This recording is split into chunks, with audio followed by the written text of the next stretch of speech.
We light this candle in honor of Christianity. Bear with each other and forgive one another if any of you has a grievance against someone. And over all these virtues, put love, which binds all together in perfect unity.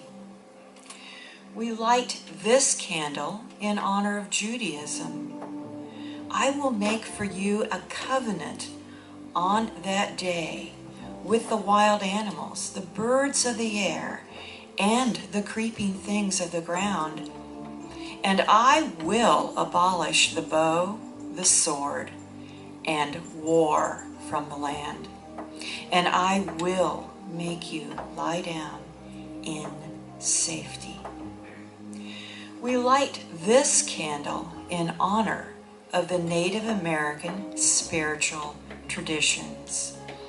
The animals had rights, the right of man's protection, the right to live, the right to multiply, the right to freedom, and the right to man's indebtedness. This concept of life and its relations filled us with the joy and the mystery of living. It gave us reverence for all life. It made a place for all things in the scheme of existence with equal importance to all. We light this candle in the honor of Buddhism. If the minds of the people are impure, their land is also impure. But if their minds are pure, so is their land. There are not two lands, pure and impure in themselves. The difference lies solely in the good or evil of our minds. We light this candle in the honor of Hinduism. A thinking animal has to be very careful while it uses its mental abilities. The mind is to act as our friend and not as our enemy, to function under our control. We should not succumb to its control. We light this candle in honor of Taoism. Every being in the universe is an expression of the Tao. It springs into existence, unconscious, perfect, free, takes on a physical body, lets circumstances complete it. That is why every being spontaneously honors the Tao. That is why love of the Tao is in the very nature of things. We light this candle in honor of Islam. Who is man? The reflection of the eternal light. What is the world? A wave on the everlasting sea. How could the reflection be cut off from the light? How could the wave be separate from the sea? Know that this reflection and this wave are that very light and sea.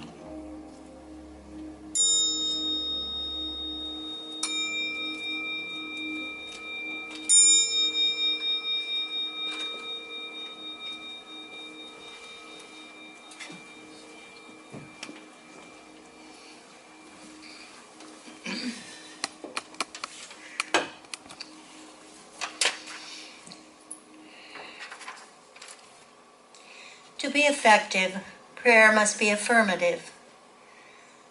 But it is not enough merely to affirm the presence of God. We must add to this realization the thought that divine intelligence is acting in and through us now. Prayer is not wishful or wistful wishing, nor is it an escape from objective reality.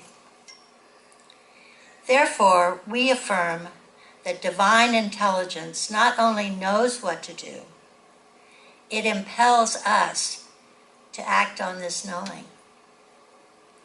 These words are from Ernest Holmes, and let's take them into our minds and hearts and just contemplate them for a time.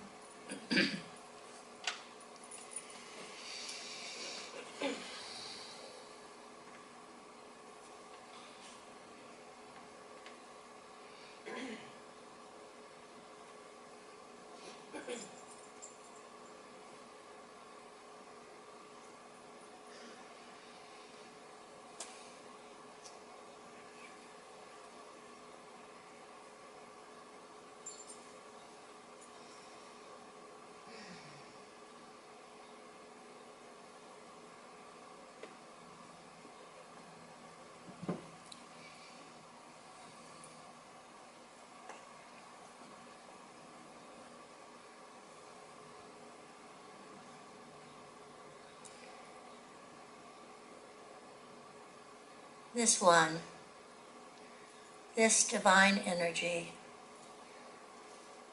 this intelligence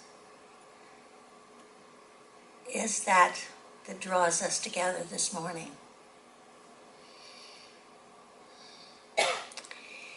It is that unity, that oneness that makes us and molds us into a community of believers, of lovers, a community that is enriched by each other. And together we form a community that brings that same enrichment to the greater community and to the world. This is that call, that knowing how of this divine intelligence. This is that which speaks and acts as each of us. And how good it is to know that. To just rest in that confidence that it is right where I am, it is right where you are, and it is right where we are. And for this I am so grateful. And so it is. So it is.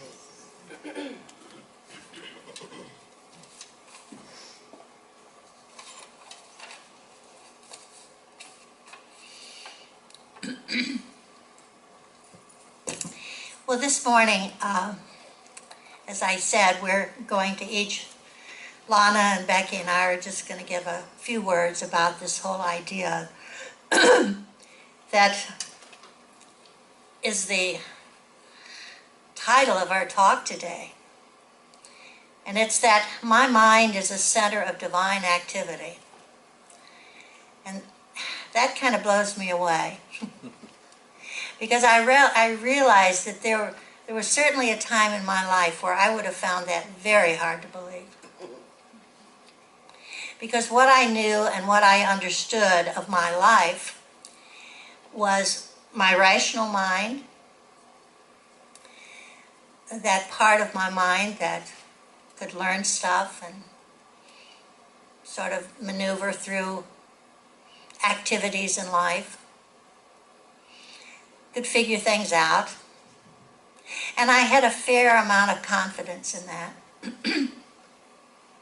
But there was another part of my mind that some have called monkey mind, where there were thoughts that would just pop up uninvited. I had really no idea where they came from. And they carried with them feelings that I really did not enjoy at all. But I had no idea that I had any control over this. It just was my mind. And that's the way it worked. But there came a time when I was on my spiritual journey that I began to hear things like ideas that we had some control over this. That we really didn't have to attend to those ideas, those thoughts that we didn't want. I remember one of the teachers that I had likened these thoughts to trains that come into the station, and we have a choice about whether we're going to hop on and ride that train. And I realized that most often I did hop on and ride the train.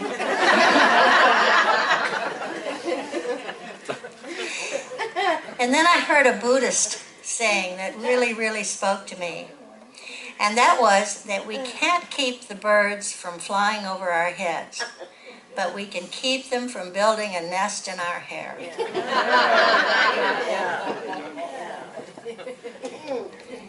And those ideas really spoke to me because that was a new idea, that I really did have some control over this.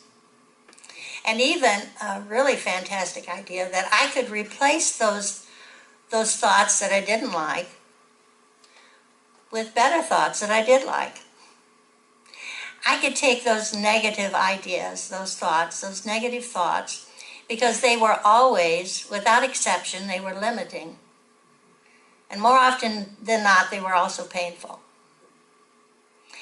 That I could take those and replace them with ones that were more to my liking. And that was really a novel idea. It almost seemed like pretending to me at that point. And I can remember saying, well, I'll fake it till I make it, you know. I hear some yes here. We've been on the same path, haven't we? Yeah.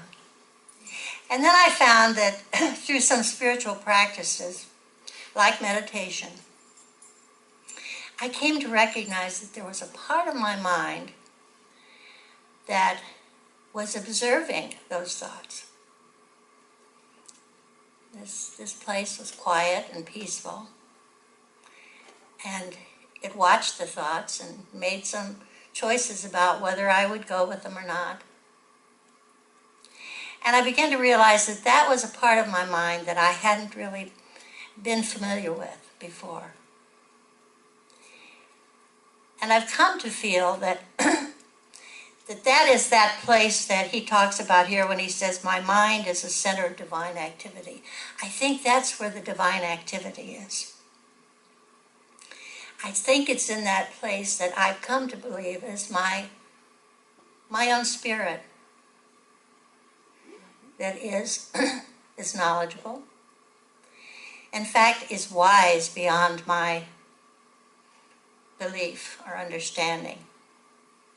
That from that place I can know inspiration, that new ideas can come to me, things that I've never imagined before, things that really don't sound like me at all. And I'm coming more and more to trust that. In fact, what I'm really working with now is an idea that I have some faith in. And that is when I can say to myself simply, something comes up and I can just say, I don't know. I really don't know. I don't have the answer to this. I don't know what to do now. I don't know how to do this. And in saying that, it's almost like I turn off my rational mind and it stops grinding away, trying to find an answer. Our mind is always at work 24 hours a day and night. I realize that's quite terrifying. What? We are always creating consciously or unconsciously the life that we want or don't want. That's even more terrifying, I'd say. What I do know is that we are part of this divine unfoldment. We are birthed out of this divine light. We have a divine design that is at the core of our soul, and that is the truth alignment right there. It's how do I shift my thoughts and my mind consciously with those truth thoughts, right? That's always good. I know that I'm 100% responsible for creating the life that I want. then I was like, what? Who made this mess up here? I don't know. My whole life is kind of crazy. Ah, right, yeah. All these different relationships and all these different things that I had in my life. I'm like, well, that's a mess. Well, I can't blame anybody but myself, right? So that gets to be a little bit crazy. But so how do I want to co-create with God? Co-creating with God is different than just going along and being a victim of life, being just allowing life to happen to me however I wanted it to happen to. I have a little bit more control, I think, than that. I think, too, it's how do you have a spiritual practice that you anchor yourself in, that Marj was alluding to, being able to allow yourself to anchor yourself in spirit to where you can shift this mind and become more quiet and begin to realize and value who you are. You are this divine being, always at work, always, always, always. So here's how the law of attraction can work and combine with fear, because this is a powerful one. I don't think anybody can. Someone's calling you. I'm like, what? Is that a phone I'm hearing? God's calling you. I don't know. Anyway, so a couple years ago, I took this job about 3.5 years ago. A colleague of mine, he was like, Lana, this is a perfect art therapy position for you to have. And I'm like, oh my God, an art therapy position. Those just don't fall out of the sky, you know? I'm like, this is fantastic. This will be good. I met with a lady. I thought, wow, this is good. I got a good vibe from her. I'm like, this is fantastic. I start there. I'm going to tell you, in 6 weeks, my mental health was so decompensated from that crazy job, I had to leave. I mean, I thought they're going to either they're going to take me away. It was a residential locked facility for adolescents. You can't imagine. You're not on a good streak if you're going there. You're not, they lock you away. You're not getting out.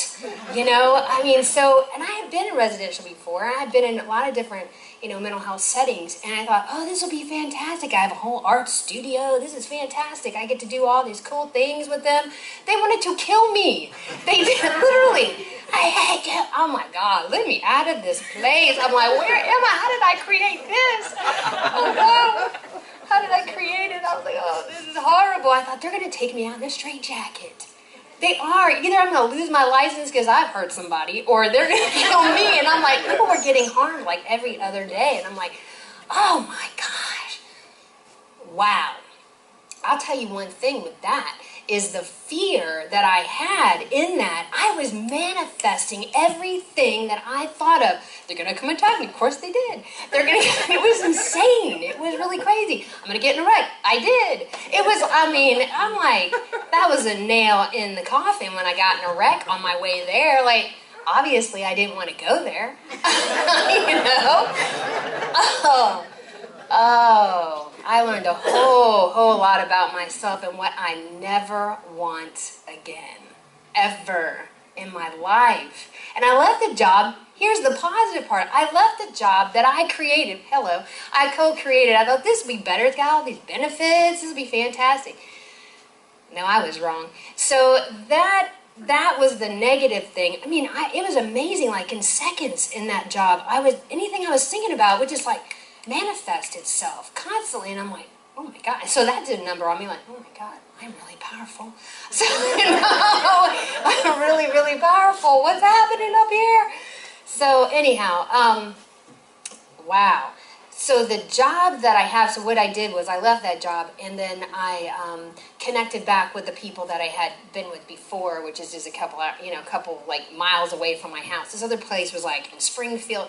What was I thinking? Anyway, so I went back to that one, and worked some stuff out. But the thing with that was a positive experience with that, because I thought, what did I want in my life? This is taking more dominion over your own life and your own thoughts about what do I want in my life?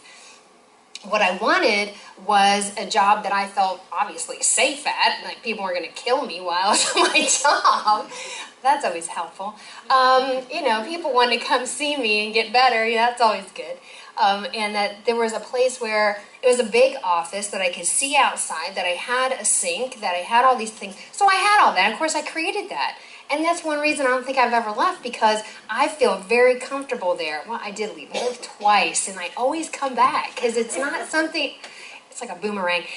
No, I can't leave that particular job for some reason. I really like the place that I'm at, and so that was part of it. And plus, I wanted to be in a place where I was valued, and supported, and people liked me. That was always nice, and I don't even think about going to work. I just think, okay, I'm just there, and I can just be anchored in spirit. That's awesome. So this is where, this is what I charge you with, is how do I take dominion over my thinking and my thoughts and have that divine alignment, this divine truth about who I truly am and what I want in my life. I've gone through a lot of changes in these last couple of months, this past year and a half. And what is it that I'm wanting to create in my life? And I feel like I'm doing a lot of those things. Get rid of a husband, do some other things. Hey, all right.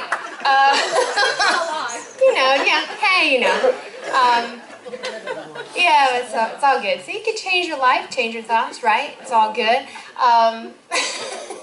So anyway, so that is, to me, how do I have the mind? My mind is the center of just divine activity, this divine unfoldment of who I truly, truly am. Because I think God just wants the highest and best for us. That we're here to just co-create with Spirit, with God in absolutely every single thing that we're doing. I just think it's fantastic. So I'm going to go to you, Beck. It's your turn. So we just did these in a short period of time, didn't we? Don't you love it?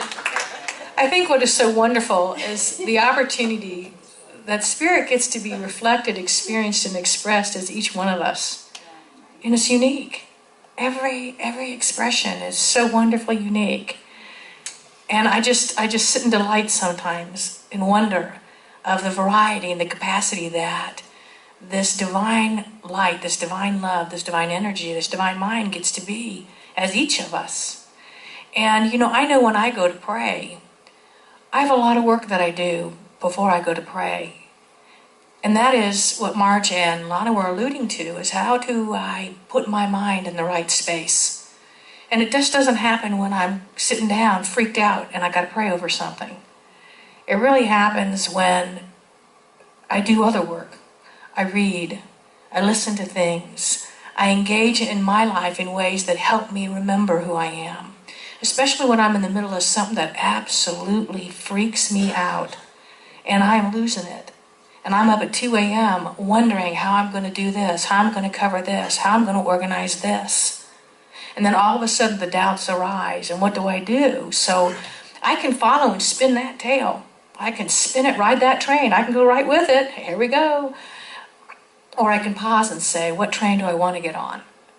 And so I'll put on a record. I'll listen to somebody. Wayne Dyer. I'll get on YouTube and listen to something someone else said, or I'll read. I'll grab a book of Ernest Holmes or some other writer that helps me remember, gets me thinking, gets me moving my mind in another direction, because it's literally not just sometimes for me sitting there going that, because all of a sudden, if I haven't practiced, all this other stuff starts coming in. I'm going to pray. Yeah, who do you think you are? I'm going to pray. Oh, don't be ridiculous. You know how many people think I'm going to pray. Oh, you're going to look at that squirrel. Are you going to, it's amazing where my mind will go.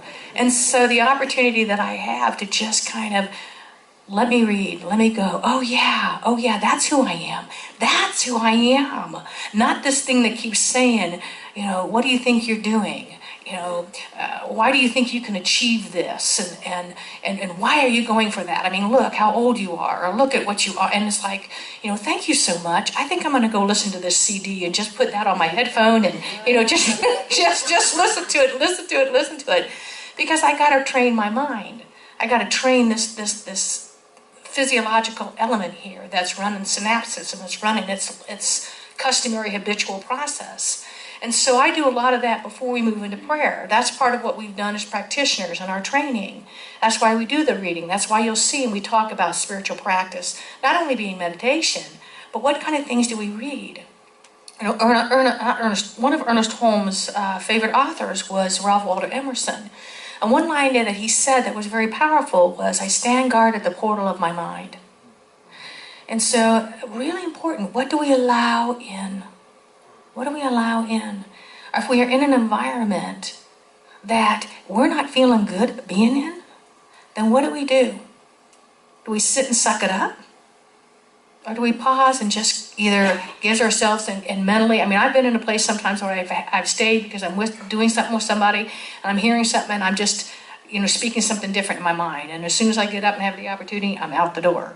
Or I don't I don't read the newspaper. I don't listen to the news. I respect that they have a job to do, but I don't need to entertain it.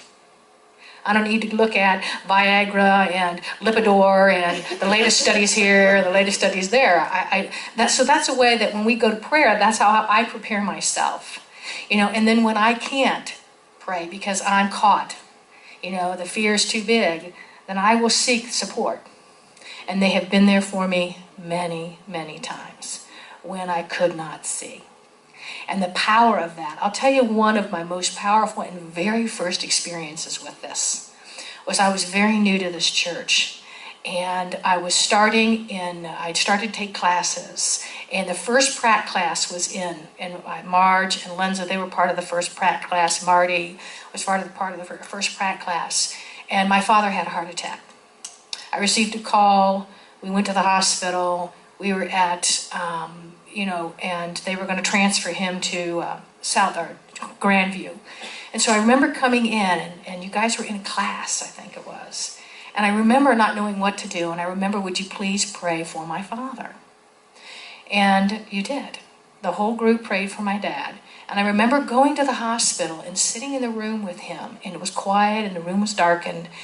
And it was the most amazing experience because all of a sudden there was such a peace. There was such a peace there. And then before I knew it, in my mind's or my heart's eye, I call it my heart's eye because it's not actually, I don't actually see with my pupils. Maybe, who knows? They say you don't see things with your eyes anyway. So, but all of a sudden it was like there was this rainbow kind of an energy that just came right out of his chest.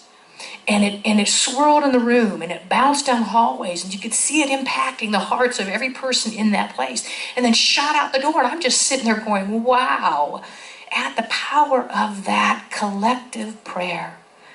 The idea that we do, like Lana said and Marj said, our words, our thoughts are powerful.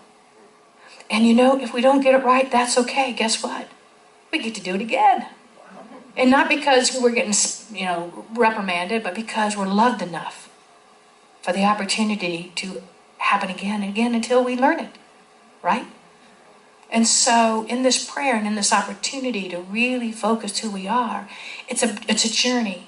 It's a journey. It's been a journey for me. It's, and every day I'm learning. Every day. It's amazing. I sit and I'm like, whoa, something new. And so the wonderful thing is that right where we are in our journey is the perfect place to be because it's our journey.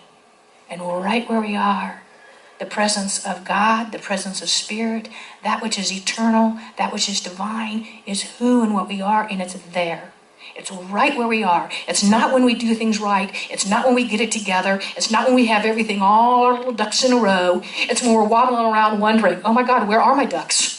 It's right there. It's right there. And so that's what we get. And that's what I really love and value about these teachings and this understanding. So we're going to go into prayer. And what I'm going to do, and Marj and Lana don't know this, is we're going to do what we call what do we call that? Not a round robin, but not a chamber. But but I was going to do where we were just going to do a prayer. The three of us would pray to close it out. Okay? When we get into groups, we'll pray, and each of us will add our particular comment to the thread. You can sit there if you want. It's up to you. Or you can come up. So, okay? Okay, so I'm going to start, and then I'm going to give it to Lana, and she'll pass it, and Marj will close us out. So this way you guys get to see that it isn't about saying words in a special way. It isn't about having the right words. It's about the words that we speak, knowing that what we speak truly resonates within each of us. You know, it could be broccoli. And if broccoli means something to you, then broccoli is the word for you. Okay, broccoli, yeah. So I'm going to know that right here, right now, is that love that I am part of. That over and over and over again has demonstrated itself in all facets of my life. It is a love that I've come to know, and I'm learning every day to trust in richer and fuller ways. It is a love that when I look out, I see wonder and beauty and a wisdom as I watch nature and the environment and this beautiful planet, how it all kind of just operates. And I get the delight of watching scientists try to figure it out and teach me. They share their passion, and I realize that this divine love that I'm part of expresses in so many, many ways. And the sheer delight that it has because it's expressing as each of us, through each of us. That there's that delight in what it is to be human, to feel what it is that we feel. To learn to have this mind that we have, this heart that we have, and how to allow the nature of our being as spirit, its fullest expression here in ways that bring us a delight. I am so in love with this love, the love that I am, the love that everyone in this room is, the love that is indeed all creation. And I am grateful for this as it expresses in unique and wonderful ways, discovering itself over and over. And I give thanks. And I lovingly pass this on to Lana. So knowing that right here, right now, in this infinite Spirit of God that lives and breathes us every moment of every day, that this love and light and energy of God is interwoven throughout my whole entire being, down to the soul, down to the core of my being, every moment of every day. And so I know that this time together has been a divine order and divine right action. I know that every single person here is whole, complete, and perfect. I know that our hearts are wide open in love and beauty, as we can take absolutely single thing that we are listening today and take that into our life and be able to express that through us, as us, to every person that we are meeting, that we are that divine love in action. We are that divine power in action in everything that we say and do. And so I know that everything is just unfolding in a perfect, divine, powerful way. And I give such thanks for this. And I release these words. And I give this now.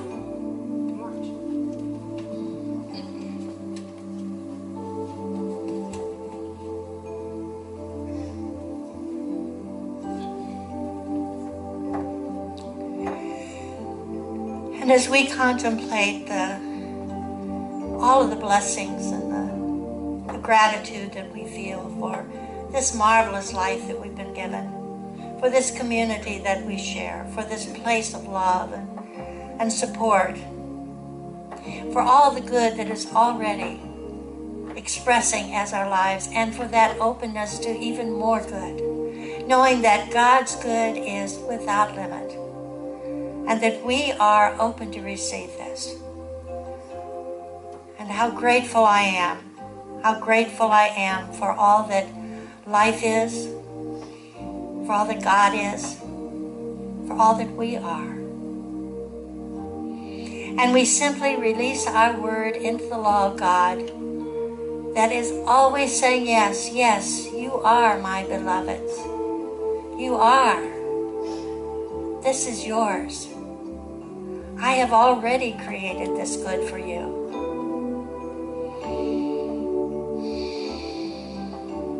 And to this wonderful yes, we say together, and so it is.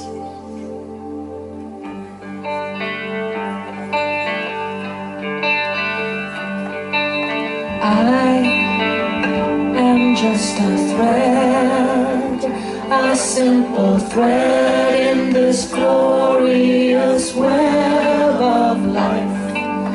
We are all just drops within a stream flowing towards an ocean of light.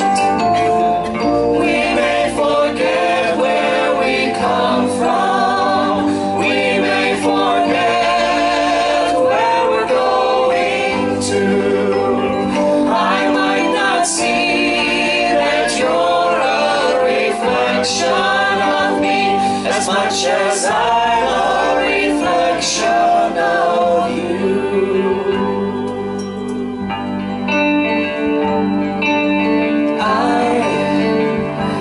Just a seed, a blessed seed with eternity unfolding in me. And I pray that as I grow, I will reveal the love that illuminates my soul. When I remember where I come from, when I remember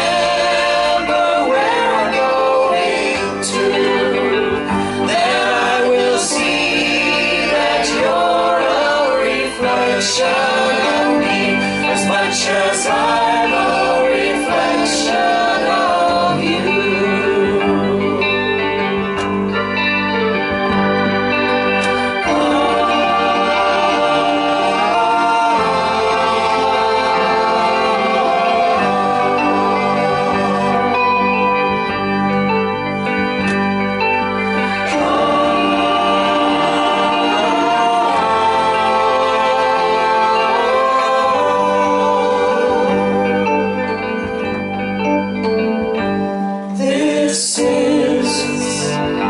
Simple prayer, may I become a reflection of the infinite one.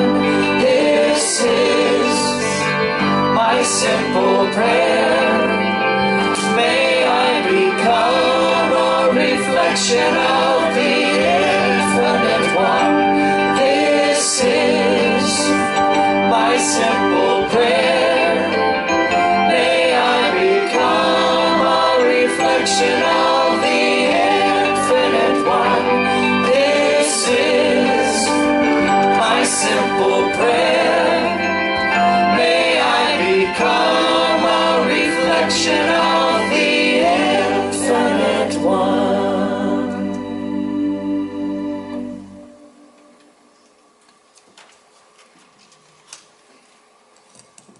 And now we enter our time of joyous giving, where we take the opportunity to give to support our community. And in giving, we just enter that flow, that flow that is one, the giving and the receiving, that flow of God's goodness and allness and grace to us.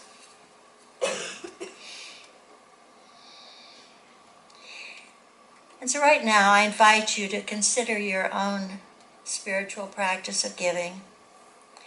I invite you to take a moment to truly count your blessings, to feel gratitude and for all that you have. And I invite you to give from a grateful heart.